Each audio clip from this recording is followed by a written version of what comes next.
Lukasen liburutik evangelioa irakurtzen jarraitzen dugu igande hauetan.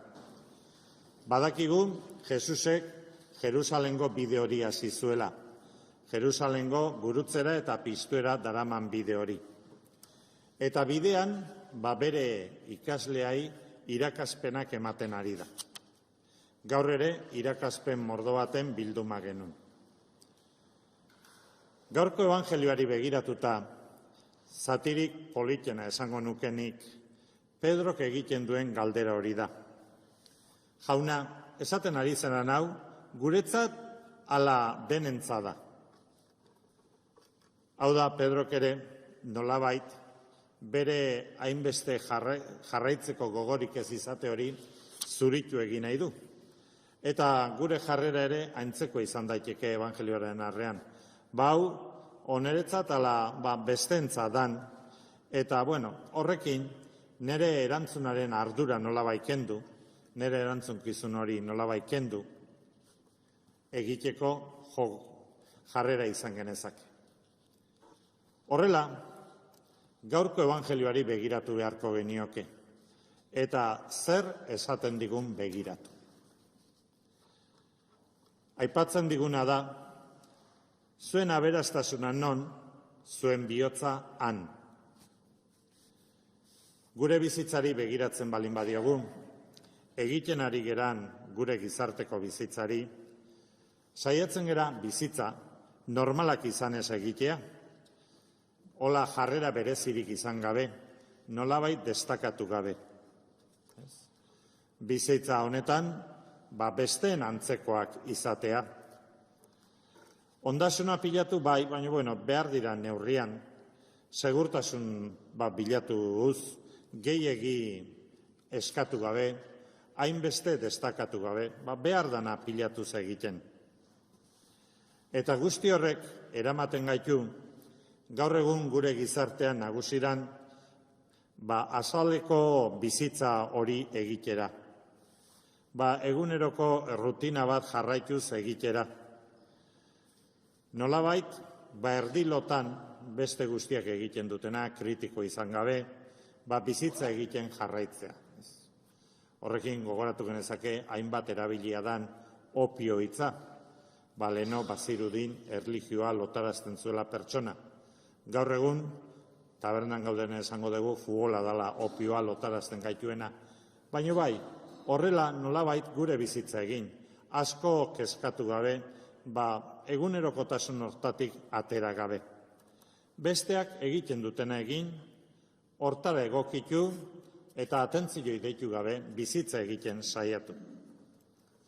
Gero serio jartzen geranean, edo gure elkarrizketetan tabernan gaudenean da, esango dugu, eske mundua nolakoa da, honela da, eske mundu hontan ez dago ezertxore egiterik, izan egia dana berdina da, zer egiten dezun edo, batzuk aukeratu besteak, dana berdina da, gauza guzti horiek serio esango ditugu, baino besteak neure buruari begiratu gabe. Eta hor gauziko okerrena gertatu daitekena da, hori dana egitea, etxipena jota, honek ez dauka irtenbiderik, eta bizitza honen, bizidegun gizartearen menpekotasunean bizi egiten aritzea. Eta gaurko evangelio hori, zerbait balin bada, guzti honen aurrean, esnatzera egiten zaigun deia da. Adi egotera egiten zaigun deia. Hortara gonbidatzen gaitu. Kristo erreferentzia hartu eta bizitzan esna adi egotera. Eta hori entzuten ari geran Lukasen evangelio honetan. Lukasen evangelioa badiudinea esigentzirik gutxina izan beharko lukeena, berak aita errukitsua aipartzen duelako, barkamena aipartzen duelako, eta abar.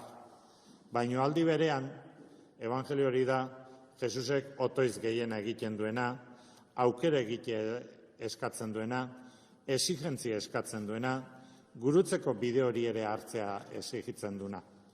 Nolabait, evangelio hontan esango zaigu, ez degula izan behar erdizka bizi egiten degunak, mediokreak ez degula izan behar.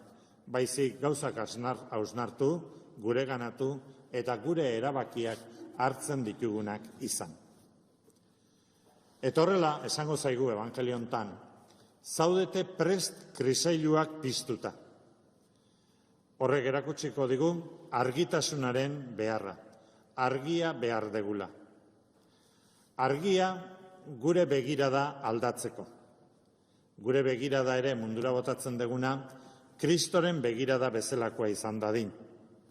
Gure begirada ere, Kristoren antzena, behartsuak, baztertuan nun dauden konturatuz egin dezagun. Eta ondoren, beraien gana hurbiltzen ere jakinez. Argitasuna beharko dugu, nun gauden ere jabetzeko. Izan ere ez da berdina, goian, nagusi, ez dakiz zer egotea, edo behian behartsun ondoan egotea. Nun gauden oso importante izango da. Gauden leku bakoitzetik gauza diferente ikusten ditugulak.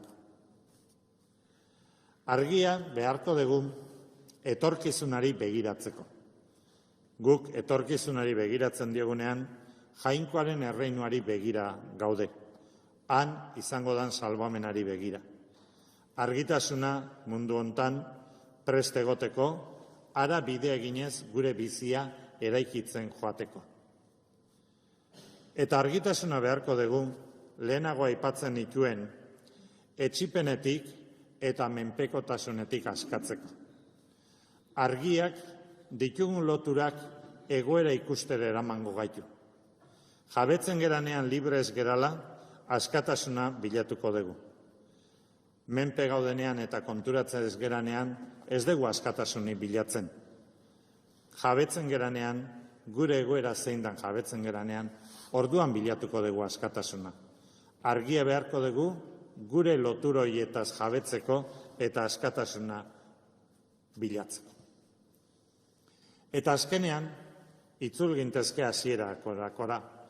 Pedrok egiten zuen galdera hori. Guretzat, ala ez. Jesusek egiten digun evangelioko proposamena guretza da. Hau da, neretza da. Eta gaurko eguna egokia izan daiteke begiratzeko.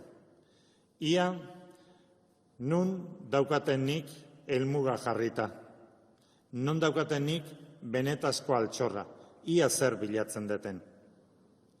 Nere biziari begiratzeko, ia zergatik bizi naizen. Begiratzeko, nere bizitza hontan zer bilatzen dudan. Zer egin nahi dudan eguneroko bizi horrekin. Begiratzeko baita ere, zeintzu diran nere loturak, nere askatu beharrak.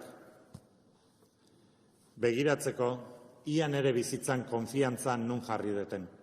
Jangoikoarengan, ala zertan jarri dudan.